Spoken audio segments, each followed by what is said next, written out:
There has been recent controversy after chalk writings referring to Donald Trump's political campaign have been found on campus property. In this video, I'll go around asking students seeking their perspectives on this incident.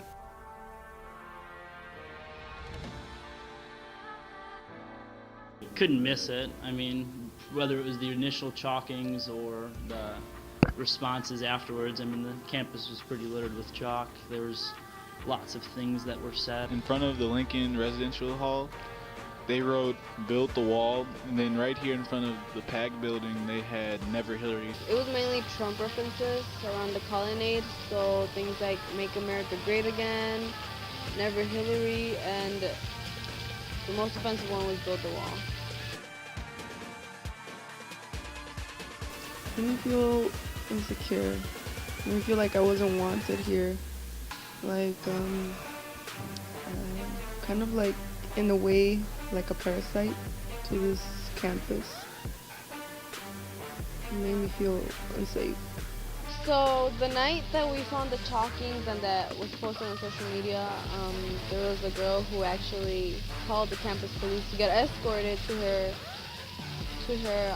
dorm because she was so scared. And I think after that night things changed because we realized that this campus isn't as, I don't want to say safe, but maybe it's not as amazing as we thought it was, because there are people who still don't understand where we're coming from and who still don't care to hurt other people's feelings based on what they want to say.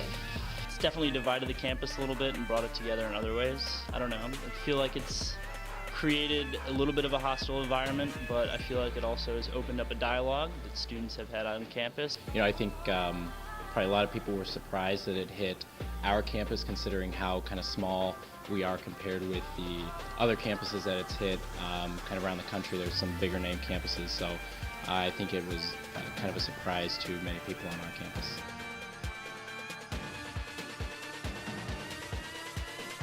To a certain extent, I believe the writings could be considered as hate speech just because it's saying that, you know, a certain group of people shouldn't be here. In a way, yes, because of the power that those words, "build a wall," actually have. Trump has used them in a negative way, making it a negative comment, basically. There's people that have always felt this way, they just never voiced it. From first glance, as a Trump supporter, people will view you as a racist, as a bigot, xenophobic. I mean, just about every negative adjective they can say about you without really ever asking you any questions, you know, about any economic policies or, you know, reforms in our system and our government that is clearly at a gridlock right now. So I think it's a little bit ridiculous. And in the other way, I also disagree with people who would say anything about a Hillary supporter without asking them anything. So I think it's a bit sophomoric and a bit immature to basically paint a supporter of a candidate as something with the candidate, even if you haven't asked them, regardless of party lines.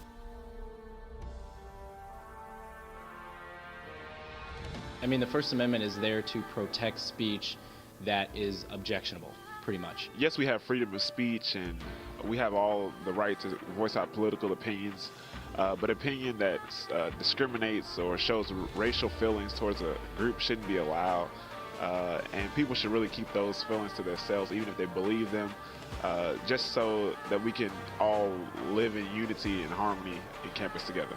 Yeah, I mean, I think that gets to the point of freedom of speech and freedom to, you know, be politically independent, I guess. You know, I would, I know it would never happen, but I would be outraged if the university came out and said, you can't do anything, can't speak of Trump, can't promote Trump on campus, can't do anything like that. As I would be equally as outraged if they said the same thing about, you know, Hillary Clinton.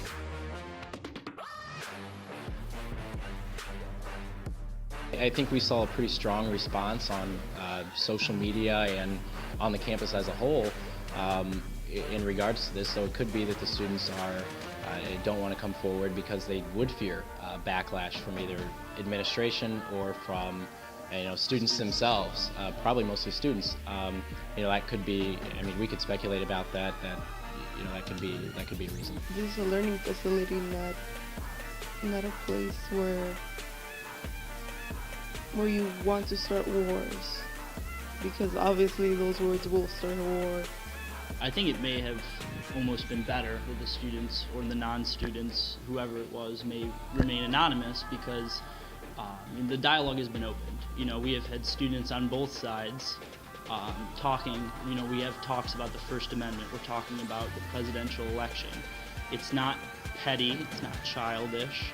We have students who have opinions, and it's nice when, no matter what you believe in, students are listening and students are having conversation. I think the dialogue, again, that kind of Don was talking about earlier, that's been created on campus with student government, with the chancellor's office, with the vice chancellor's office. With me, I've met with many of the students as student trustee. I think it's created a good dialogue, and I think the response from these, I think, has portrayed a image of the campus that says that we are going to make sure our students don't feel threatened here.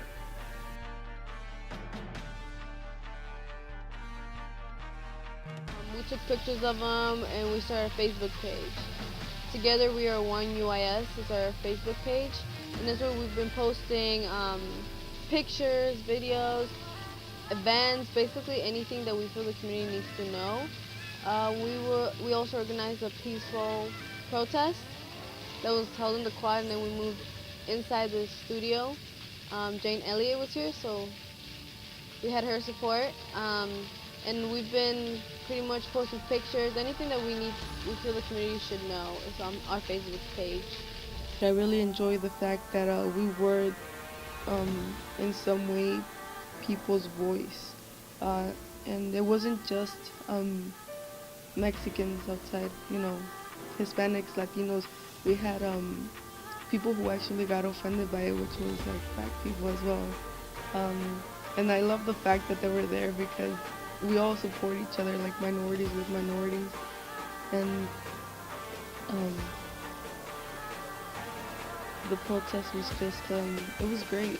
It just comes to show that it isn't only Latinos that are offended by this, it's every minority, not just one specific minority. Also, by having all the RAs and residential assistants on campus, write their views about it, and they took a good point on it. I've seen some people that still post Snapchats about it, where it's someone had a really big one that was very inspirational, talking about hate speech creates hate. So why not spread peace? And it was there were a few that were really inspirational and make you wonder what's the point of being disrespectful when there's so much more going on in the world. I think it was a different response than we've seen on other campuses. Other campuses have gone into full-out riots. So I think it says something about the kind of students and the kind of atmosphere we have here at UIS, to where people can put an outrageous statement or what is perceived as an outrageous statement, and there will remain a educated and kind of mature conversation that stems from that. And that's what I hope, and I think as us two are both, and as Republicans, as people who are just civically minded, who want more millennials to take part in politics and become more educated, I think this is an opportunity to really talk about issues and be, there's a lot of issues that we need to talk about that are avoided because people don't want to hurt people's feelings. So, this opened up a dialogue that, people's feelings were definitely hurt, and, we don't want to get in a situation with anything to where, any student would be threatened on campus. And I think there have been some people who have felt threatened on campus, and obviously, we don't support that. But this has again opened up a good dialogue, and I hope that the dialogue will continue.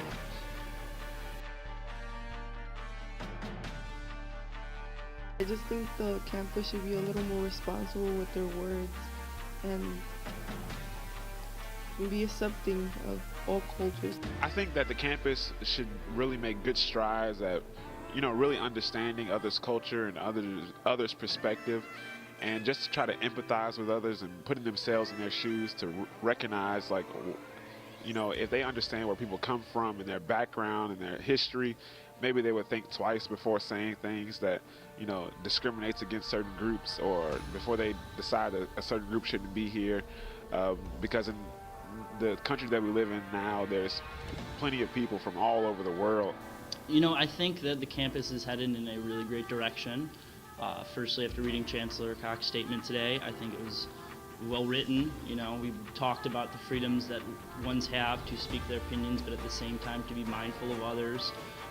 The dialogue's good. Like Nathan said, we have professors and we have speakers coming in with education about issues, and you know, mostly we have students talking about it. This is Joshua Omenazu reporting for the UIS Journal.